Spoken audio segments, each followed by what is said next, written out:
দক্ষিণেশ্বরে মহিলাকে শ্লীলতাহানির অভিযোগ। সূত্রের খবর, দক্ষিণেশ্বর মেট্রো স্টেশনের সামনে ঘটনাটি ঘটে। সঙ্গে সঙ্গে মহিলা প্রতিবাদ করলে তাকে মারধর করে ওই ব্যক্তি। এরপরে দক্ষিণেশ্বর থানায় অভিযোগ দায়ের করেন ওই মহিলা। অভিযোগের ভিত্তিতে তদন্তে নামে দক্ষিণেশ্বর থানার পুলিশ। ওই অঞ্চলের সিসিটিভি ফুটেজ খতিয়ে দেখে এক ব্যক্তিকে শনাক্ত করা হয়েছে। অভিযুক্ত হুগলির চণ্ডীতলার বাসিন্দা বাবুল মাদিকে ডানলপ অঞ্চল থেকে গ্রেপ্তার করা হয়েছে।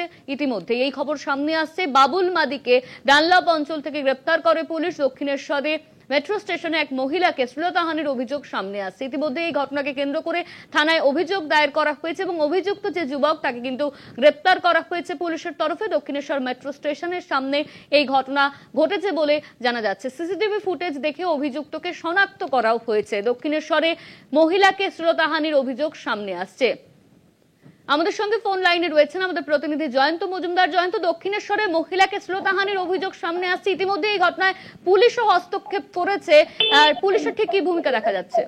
দেখো, পুলিশ কিন্তু সিসিটিভি ফুটেজ সেটা খতিয়ে দেখে বাবু মাদি বলে একজন জানতে পারা যাচ্ছে, তাকে কিন্তু গ্রেফতার করেছে। বাবুল মাদিকে কিন্তু গ্রেফতার করা হয়েছে ইতিমধ্যে, এমনটা কিন্তু জানতে পারা যায় দক্ষিণেশ্বর থানা পুলিশের তরফ থেকে।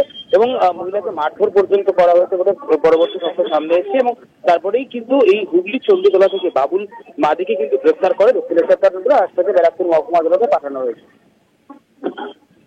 ধন্যবাদ তোমায় জয়ন্ত। আমাদের সঙ্গে ফোন লাইনে ছিলেন আমাদের প্রতিনিধি জয়ন্ত মজুমদার।